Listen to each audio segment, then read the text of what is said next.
Police કોન્સ્ટેબલની exam જે 2012થી લે અને 2022નું જો આપણે વાત કરીએ તો ધોરણ 6નું ચેપ્ટર 3 છે ને એમાંથી દર વર્ષે 2012માં એક ક્વેશ્ચન હતો, 2015માં ક્વેશ્ચન હતો, 2016માં હતો, 2019માં હતો અને 2022માં 2 ક્વેશ્ચન હતા. તો કયા કયા હતા આપણે વાત કરીએ તો ચેપ્ટરનું નામ હું તમને જણાવી દઉં તો છે પ્રાચીન નગરો અને ગ્રંથો. ધોરણ 6ની ચોપડીમાં તમે ત્રીજું ચેપ્ટર છે એ જોઈ લેજો, એમાં આપેલું છે.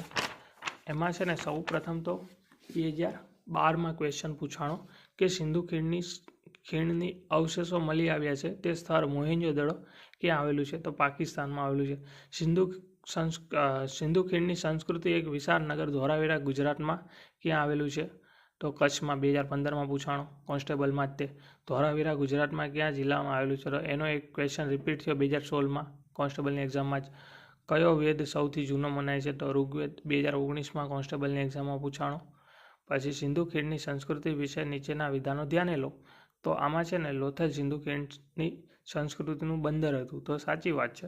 પછી આ સંસ્કૃતિમાં પુરાતત્વીય સ્થળ ધોળાવીરા ગુજરાતમાં આવેલું છે. તો આ સેન્ટેન્સ પાછું ત્રીજી વાર રિપીટ થયું, 2 વાર ક્વેશ્ચન સ્વરૂપે અને આ વખતે વિધાન સ્વરૂપે. મોહેંજો-દડો પાકિસ્તાનમાં આવેલું છે. તો આ પાછું 2012 વાળું તે સેન્ટેન્સ રિપીટ થયું 2022માં. અને વેદો વિશે તો ઋગ્વેદ સૌથી પ્રાચીન ગ્રંથ છે. તો આ પાછું પ્રશ્ન હતો એ સેન્ટેન્સ સ્વરૂપે રિપીટ થયો. 2019નો પ્રશ્ન 2022માં સેન્ટેન્સ સ્વરૂપે રિપીટ થયો. અને વેદો સંસ્કૃત ભાષામાં લખાયેલા હતા, તો એ પણ આપેલું છે આ ચેપ્ટરમાં.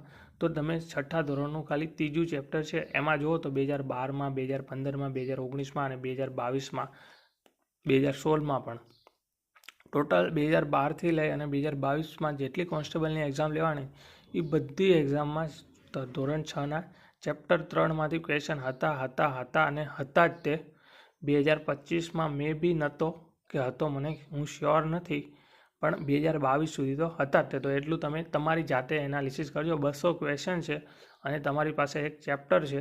200માંથી તમારે ખાલી યુટ્યુબમાં વિડીયો જો ને ઇતિહાસના ક્વેશ્ચન આવતા હોય અથવા વારસાના એ જોઈ લેવાના, અથવા ભૂગોળના 3 જોજો ને ભાઈ, એકાદું આમાંથી નીકળી જાય તો કોમેન્ટ કરજો. બાકી 2022 સુધી તો આમાંથી ક્વેશ્ચનો હતા જ તે.